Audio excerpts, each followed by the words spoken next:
नमस्कार, आप देख रहे हैं लाइव स्टेज। मैं हूं अयाज। तमिलनाडु से देश का सबसे बड़ा शिवलिंग गोपालगंज में यानी बिहार के गोपालगंज में पहुंच गया। यहां पहुंचने के बाद बॉर्डर पर उसका फूल माला से और उसका जबरदस्त तरीके से स्वागत किया गया। इस दौरान बिहार के ग्रामीण विकास मंत्री अशोक चौधरी यहां पहुंचे थे। उन्होंने यहां पर पूजा अर्चना की। उसके बाद यहां थावे दुर्गा मंदिर से उसे आगे बढ़ा दिया गया। यानी यह देश का सबसे बड़ा शिवलिंग माना जा रहा है और तमिलनाडु से चलकर 50 दिनों में बिहार के गोपालगंज के बॉर्डर पर पहुंचा है। और यहां पहुंचने के बाद आज बिहार सरकार के ग्रामीण विकास मंत्री अशोक चौधरी पहुंचे थे। उन्होंने यहां पर पूजा अर्चना की और पूजा करने के बाद जो है शंखनाद किया और यहां से जो शिवलिंग है उसे केसरिया के लिए बढ़ा दिया गया है। यानी बताया जा रहा है कि 210 टन का यह विशाल शिवलिंग जो तमिलनाडु से लगभग 10 सालों में बनकर तैयार हुआ था वो अब गोपालगंज पहुंचा है।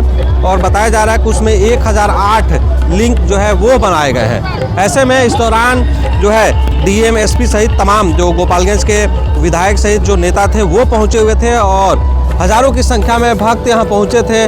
भक्तों ने दर्शन किया। दर्शन करने के बाद अब गोपालगंज से उसे रवाना कर दिया गया है। बताया जा रहा है कि 1 से 2 दिनों में केसरिया यह पहुंच जाएगा और केसरिया पहुंचने के बाद इसे जल्द स्थापित किया जाएगा और वहां पर एक आकर्षण का केंद्र और देश का सबसे बड़ा शिवलिंग को है विराजमान किया जाएगा। इसी को लेकर आप पूरी तस्वीरें जो हैं वो देख रहे होंगे कि किस तरह से जब तमिलनाडु से 50 दिनों का सफ़र करके गोपालगंज यानी बिहार में जब ये शिवलिंग पहुंचा जो देश की सबसे बड़ा शिवलिंग है।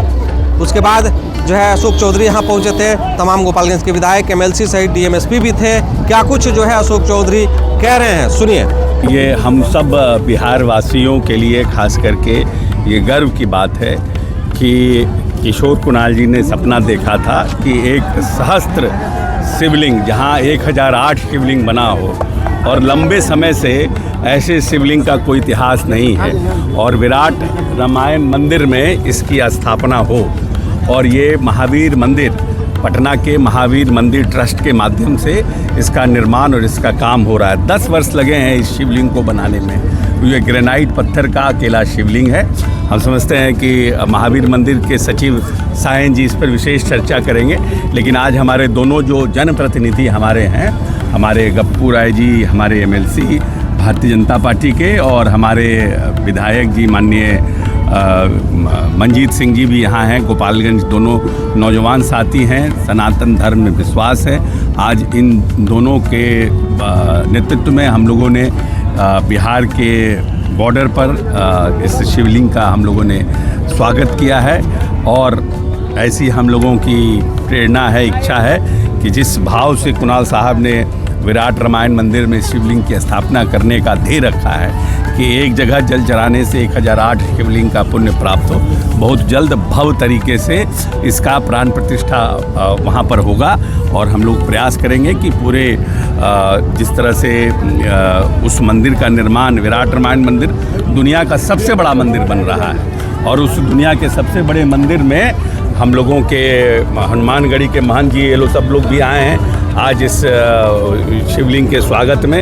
ये लोग आए हैं उत्तर प्रदेश से गोपालगंज बॉर्डर तक इस शिवलिंग को छोड़ने के लिए और हमारे सभी बिहार के जनप्रतिनिधि और हम लोग इस शिवलिंग को यहाँ से हम लोग स्वागत बिहार की धरती पर कर। मंदिर से भी सर फूलों की बड़ी माला मंगाई गई थी। तो ये तो मतलब जैसे क्या है कि बाबा का शिवलिंग है। भगवान कहा जाता है कि हमारे हनुमान जी 11वें रुद्र हैं। हमारे हिंदू मैथोलॉजी में कहा जाता है कि हनुमान जी महादेव के ही रूप हैं और 11वें रुद्र हैं। तो इसलिए आज ये शिवलिंग की स्थापना से बिहार में सनातन परंपरा को, जो सनातन पर विश्वास रखते हैं उन लोगों की आस्था को और ताकत मिले। और हम लोग जिस भाव से सायन कुणाल साहब ने और सायन जी ने इसकी व्यवस्था की है, इनको महादेव और प्रेरणा दे, ताकत दे कि जल्द से जल्द उस विराट रामायण मंदिर का निर्माण हो और इसकी प्राण प्रतिष्ठा हो। ये शिवलिंग वहाँ पर पहुँच जाएगा और 17 तारीख को, क्योंकि माघ कृष्ण चतुर्दशी है, उस दिन ये इसकी स्थापना वहाँ पर कर दी जाएगी 17 तारीख को। और 2030 तक मंदिर का निर्माण पूरा हो जाएगा और प्राण प्रतिष्ठा सभी देवी देवताओं की 2030 में पूरी हो जाएगी और आम भक्तों के लिए ये मंदिर तब से चालू हो जाएगा।